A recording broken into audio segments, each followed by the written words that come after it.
Hi, Terry here again. This is an exciting week for us, for Anita, my wife, and me, because it's the last week of Anita's work-centered life before retirement. A week from today, she'll be retired after decades of working in the legal field, first of all as a paralegal and then as an attorney for decades. And a week from today will be a new season, a new phase of her life.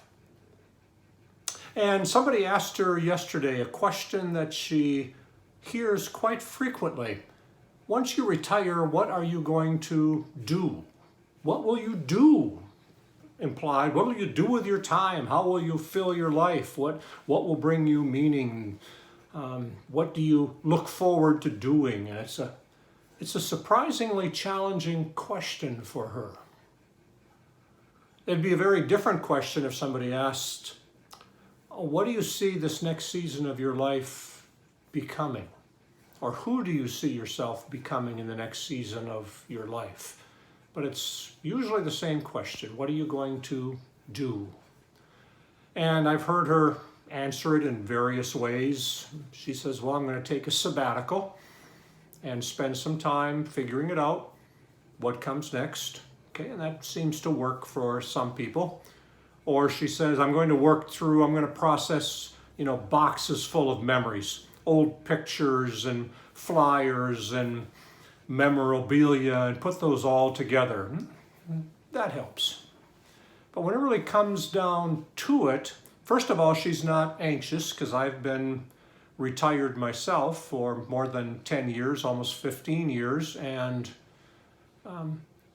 doing is not the challenge.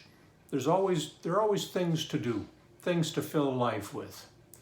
But shortly after I retired, I met with an old trusted friend and mentor, and I said to him, now that I'm retired, my basket just feels empty.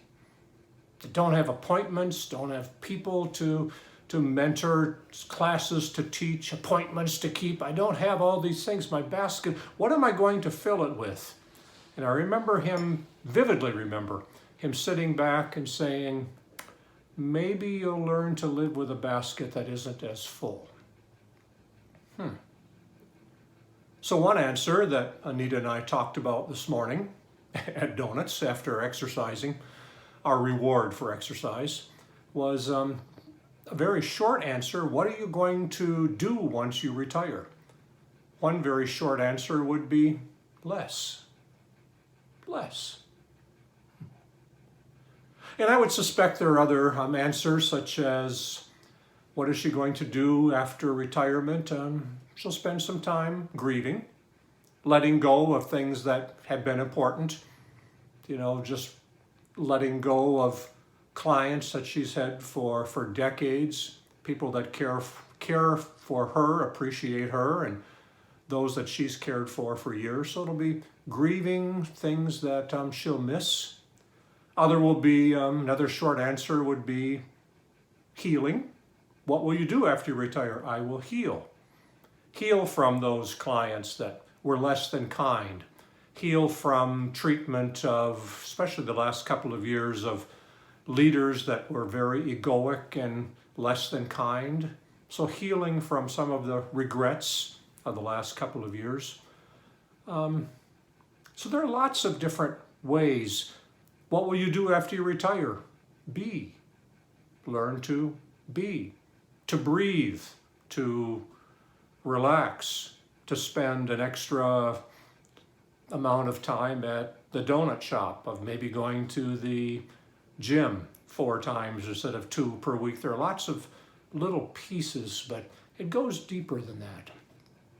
So I prefer the question after retirement, how do you see this next season of your life flowing?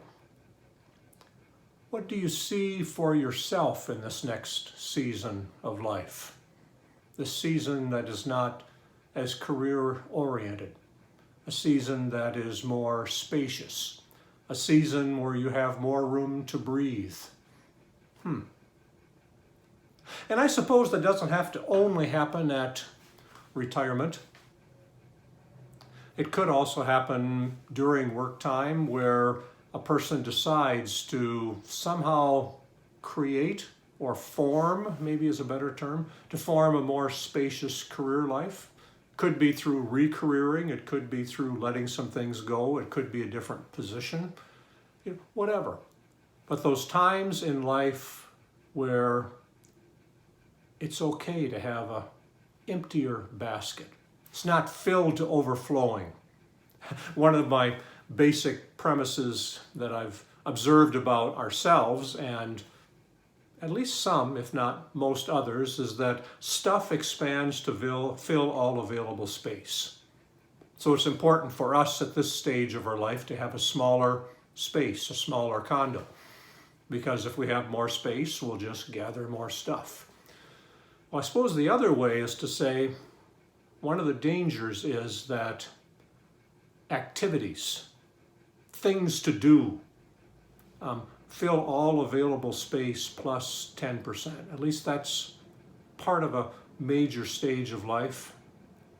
Well, I hope I've learned to say that I don't need to fill all of my time space, all of my passion space, all of my imagination space plus 10%. That it's okay to live a more spacious life, to learn to be. That doesn't mean Anita will become idle and no longer grow and develop and accept new challenges. There are courses we'd like to take. As I mentioned before, we'd like to do more, get to the gym more frequently, spend a little more time at various events and so on. But what she hopes for and what I hope for her is that spaciousness. Time to heal, time to grieve, time to imagine, time to be creative, time to just breathe. So I wonder where you are in your life. What season of life? Maybe it's you're overdoing, you're overstressed. Maybe your life is empty. There's a difference in my mind and the way I think between having an empty life and a spacious life. How would you define your life? So I hope for Anita, a spacious life, a stimulating life, and an imaginative life, a life that is full of, well, life. Talk to you again later. Bye.